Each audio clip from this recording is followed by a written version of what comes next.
बिस्मिल्लाहिर्रहमानिर्रहीम, अस्सलाम वालेकुम, welcome back to my channel. आज मैं आपको बताऊंगी कि आप रमज़ान के लिए क्या क्या चीज़ें जो है ना वो पहले से प्रिपेयर करके रख सकते हैं। इसके लिए मैंने कीमे के शामी कबाब लिए, तो उसमें मैंने प्याज डाला था, सारे मसाले डाले, उसको अच्छा सा बॉईल किया और उसमें मैंने फिर जिंजर गार्लिक पेस्ट और अंडे डाल के उसके शामी कबाब बना लिए। इसको फ्रीज़ करेंगे तो बहुत ज़्यादा आसानी होगी सहरी में बनाने के लिए। और साथ ही मैंने कुछ सीख कबाब बनाए थे, तो जो सीख कबाब की रेसिपी है वो मैं बहुत जल्द अपने चैनल पर डाल दूँगी। इसको मैं हाफ़ डन करूँगी ताकि जब भी सहरी के टाइम ज़रूरत हो बना के बंदा आसानी से बना ले। तो मैंने थोड़ा सा ऑयल में सीख कबाब फ्राई किए, उसमें मैंने ग्रीन चिलीज़ डाली, जिंजर गार्लिक डाल दिया और उसमें जितने मसाले डलते हैं लाल मिर्च और काली मिर्च और साथ में नमक और हल्दी मैं डाल दूँगी और उसको मैं थोड़ा सा फ्राई करूँगी और उसके बाद जो है ना वो इसके ऊपर टमाटर डाल दूँगी और टमाटर डाल के आपने ढक लेना है। अच्छा, ये चीज़ें आपने पहले से अगर करके रख लेते हो ना तो बहुत ज़्यादा आसानी हो जाती है। आपका कुछ मूड नहीं है बनाने का तो फ़ौरन से निकाल के तो आप कर लेते हो। और सारे मसाले इसमें डाल के मैं इसके ऊपर टमाटर डाल दूँगी और टमाटर को भी मैं हाफ़ डन करूँगी, फुल डन नहीं करूँगी, क्योंकि सहरी के टाइम निकाल के इतना टाइम तो होता है कि बंदा उसको पूरा जो है ना वो पका ले। और ये चीज़ें ऐसी होती हैं कि जो कि ख़राब भी नहीं हो सकती। आप छोटे छोटे टिफ़िन्स लें और उसमें जो है ना आप घर में जितने भी बंदे हैं उसके हिसाब से, अब मैं इसको जो है ना वो 3 टिफ़िन्स में रख सकती हूँ, क्योंकि हमारे घर में लोग कम है। तो अब अपने हिसाब से कीजिए और उसके छोटे छोटे टिफ़िन्स में बंद करके रख दीजिए। और जब भी आप उठें सहरी के लिए, अफ्तारी के लिए आपने करना हो, आप एक टिफ़िन निकालिए और उसे थोड़ी देर पका लीजिए तो टमाटर गल जाएंगे और आपकी जो रेसिपी होगी वो बिल्कुल तैयार होगी। पहले से ऐसी प्रिपरेशन करके रखें। मैं बहुत जल्द जो है ना वो स्प्रिंग रोज़ और समोसों वगैरह के लिए भी बनाऊंगी। वो भी मैं रखूंगी, क्योंकि अफ्तारी में ये चीज़ें तो होती ही हैं। तो इससे अच्छा ये है कि बंदा ये चीज़ें पहले से बना के रख ले और अफ्तारी और रमज़ान में जो है ना ज़्यादा से ज़्यादा टाइम अपने इबादत को दे दे। तो आप भी कोशिश कीजिए कि इस तरह की चीज़ें पहले से बना के रखें और ज़्यादा से ज़्यादा टाइम जो है ना वो आप दें अपनी इबादत को, ताकि रमज़ान में जो है ना वो आपको ये चीज़ें करने की बिल्कुल भी ज़रूरत ना पड़े कि ये पकाना है वो पकाना है।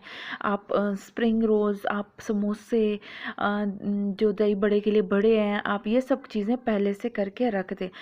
मैं बस इस स्टेज पे इसको बंद कर दूँगी और इसको ठंडा होने पर टिफ़िन्स में डाल दूँगी और उसको फ्रीज़ कर लूँगी। साथ ही मैंने चिकन को मैरिनेट किया सारे मसाले डाल के और टोमेटो प्योरे डाल के। जब भी आपको दम बिरयानी वगैरह बनानी हो तो काफ़ी आसान हो जाता है। और कुछ मक्खन और देसी घी जो है ना वो इससे बना के आप ज़रूर रखिए, क्योंकि काफ़ी अच्छा लगता है और देसी घी के पराठे बहुत ही ज़्यादा मज़ेदार लगते हैं। और ये मैंने आटा गूंदा है नमक, चीनी और ऑयल डाल के, और इसके मैंने पराठे बनाए हैं। इसको मैं 30 सेकेंड्स के लिए बोथ साइड से बना के फ्रीज़ कर लूँगी और एक को मैंने फ्राई किया है, तो वो भी आप देख लीजिए। काफ़ी आसान होते हैं, आप ज़रूर पराठों को फ्रीज़ करके रखें, सहरी के टाइम बहुत ज़्यादा आसानी हो जाती है। और चिक पीस तो रोज़ाना ही चाहिए होते हैं। तो इसको भी मैंने बॉईल कर लिया है और बॉईल करने के बाद मैंने इस छोटे छोटे प्लेटों में डाल कर फ्रीज़ कर लिया। देन मैं इसे किसी जिप लॉक बैग में या फिर शॉपर में ट्रांसफ़र करूँगी, ताकि मुझे डेली इतनी ही ज़रूरत पड़ती है तो वो सारे जो है ना वो आपस में चिपकेंगे नहीं। इस वजह से अलग अलग फ्रीज़ करके एक शॉपर में ट्रांसफ़र कर लीजिए। और कुछ चिपरी कबाब भी बनाऊँगी तो उसके लिए भी मैंने कीमा लिया है और काली मिर्च, धनिया, ज़ीरा, लाल मिर्च, हल्दी और अनारदाना, अंडा और प्याज टमाटर चॉप करके वो डाल दिए हैं। और इसके जो है ना आप अगर चपली कबाब बना लें और उसको फ्रीज़ कर लें, और जब भी अफ्तारी में आपको बनाने हो आप आराम से अफ्तारी से 5-10 मिनट पहले निकाल लें और इसको आप फ्राई कर लें। मैंने कुछ चपली कबाब फ्राई भी किए हैं और काफ़ी मज़ेदार लगते हैं। इसके अलावा जो है ना वो हमारे घर में अचार बहुत ज़्यादा पसंद किया जाता है, तो ये मैं बना रही हूँ जिंजर गार्लिक अचार, और इसकी रेसिपी बहुत जल्द मैं अपने चैनल पे दे दूँगी। और इसमें जो है ना मैं एक करेला भी डालूँगी, करेले का भी बहुत ही ज़्यादा मज़ा आता है। और इमली की चटनी ज़रूर बना के रखें, ये दही बड़े के ऊपर, चाट के ऊपर बहुत अच्छी लगती है। आप इमली को पानी में डुबो के रख दें, देन उसको छान के उसमें चीनी और ज़ीरा और नमक डाल के और लाल मिर्च डाल के आप अच्छा सा पका ले गाढ़ा होने।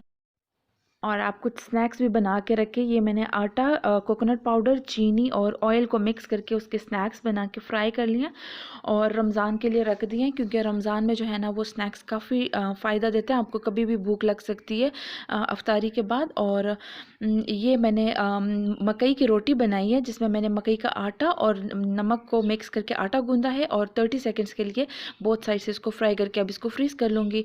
और फ़िश जो है ना, फ़िश कुछ लोग नहीं खाते क्योंकि गर्मियाँ स्टार्ट हो गई हैं, लेकिन अगर आपको पसंद है तो फ़िश को ज़रूर मैरिनेट करके रखें। मैंने फ़िश को मैरिनेट करके रख दिया है और इस पे भी मैंने बेसन और सारे मसाले, अदरक लहसुन और सारे मसाले डाल के कर दिया है। इस तरह की प्रिपरेशन से बहुत ज़्यादा आसान हो जाता है। रमज़ान में आपको अपने इबादत के लिए काफ़ी टाइम मिल जाता है, तो आप ज़रूर इस तरह की चीज़ें बना के रख लीजिएगा।